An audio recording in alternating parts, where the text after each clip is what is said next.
नमस्कार। स्वागत है आप सभी का हमारे YouTube चैनल पर। पिछले वीडियो में हमने वाकाटक वंश के बारे में पढ़ा था। आज का हमारा टॉपिक है गुप्त वंश। आइए शुरू करते हैं आज का हमारा टॉपिक गुप्त वंश। इस गुप्त वंश की अवधि लगभग 319 से 550 ईस्वी तक थी। देखिए, चौथी सदी की शुरुआत में भारत में कोई बड़ा संगठित राज्य अस्तित्व में नहीं था। इस समय तक कुषाण तथा शक इनकी भी शक्तियाँ काफ़ी कमज़ोर हो चुकी थी तथा सातवाहनों का अस्तित्व तो पहले ही समाप्त हो चुका था। लगभग तीसरी सदी ईस्वी के मध्य से पहले ही इस स्थिति में गुप्त वंश का उदय हुआ। गुप्तकालीन छत्तीसगढ़ में अगर हम बात करें तो मध्य छत्तीसगढ़ के हिस्से को दक्षिणापथ या कोसल नाम से जाना जाता था तथा दंडकारण्य या बस्तर के क्षेत्रों को महाकांतार नाम से जाना जाता था। इस बात की जानकारी हमें हरिसेन कृत प्रयाग प्रशस्ति से मिलती है। छत्तीसगढ़ में गुप्तकालीन सिक्के बानाबरद दुर्ग जिले से तथा पिटईवल्द रायपुर जिले से प्राप्त हुए हैं। गुप्तवंशीय शासक समुद्रगुप्त का पुत्र हुआ चंद्रगुप्त द्वितीय, जिसे विक्रमादित्य भी कहा जाता था।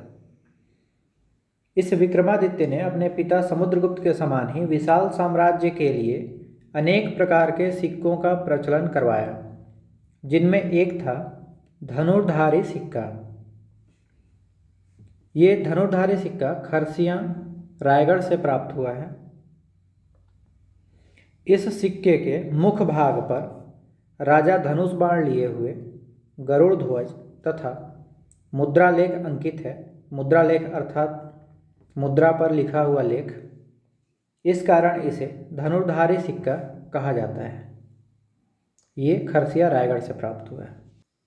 अब तक हमने पढ़ा जब उत्तर भारत में शुंग तथा कुषाण वंश की सत्ता का अंत हुआ तो गुप्तों का उदय हुआ तथा दक्षिण भारत में सातवाहनों के पतन के पश्चात वाकाटक वंश का उदय हुआ। इस तरह गुप्त और वाकाटक एक दूसरे के समकालीन हुए, इसलिए हम आगे दोनों को एक दूसरे से जोड़ते हुए पढ़ेंगे, जैसा कि वाकाटक वंश में पढ़ा था। पहले हैं समुद्रगुप्त।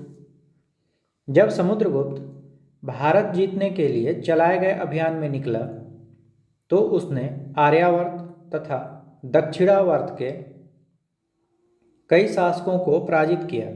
इस कारण इसे भारत का नेपोलियन इतिहासकार विंसेंट स्मिथ द्वारा कहा गया। इसे याद रखिएगा। गुप्त वंश का प्रभाव छत्तीसगढ़ में उस समय पड़ा जब गुप्त वंशीय राजा समुद्रगुप्त आर्यावर्त के राजाओं को जीतने के बाद दक्षिण विजय के अभियान में निकला। जब समुद्रगुप्त अपने दक्षिण विजय अभियान में निकला तो उसने छत्तीसगढ़ में वाकाटक नरेश महेंद्र सेन को परास्त किया, किंतु इसका राज्य वापस कर दिया था। एक क्षेत्र था महाकांतार, जो वर्तमान सिंहावा के आसपास का क्षेत्र है। सिंहावा के आसपास का क्षेत्र है। यहाँ के अधिपति उस समय थे व्याघ्रराज। ये नलवंशीय शासक थे।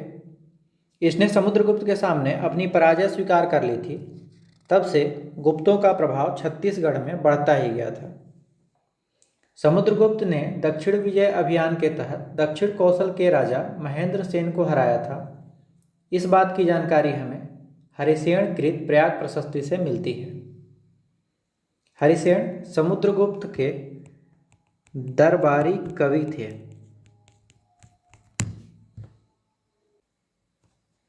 समुद्रगुप्त ने दक्षिणापथ विजय अभियान के लिए 3 नीतियां अपनाई थी। पहला है ग्रहण, शत्रु पर अधिकार, दूसरा मोक्ष, शत्रु को मुक्त करना, तीसरा है अनुग्रह, शत्रु का राज्य वापस करना। शत्रु का राज्य वापस करना। इन्हीं 3 नीति ग्रहण, मोक्ष, अनुग्रह के तहत समुद्रगुप्त ने कौशल तथा महाकांतार को जीतने के बाद अपने साम्राज्य में शामिल नहीं किया था। समुद्रगुप्त की पत्नी थी रूपा देवी। इसके साक्ष्य छत्तीसगढ़ कोपरा ग्राम से प्राप्त हुए हैं। अगला है रामगुप्त। गुप्तकालीन इतिहास में समुद्रगुप्त तथा चंद्रगुप्त द्वितीय के बीच रामगुप्त नामक एक दुर्बल शासक का भी अस्तित्व रहा है। रामगुप्त समुद्रगुप्त का उत्तराधिकारी था।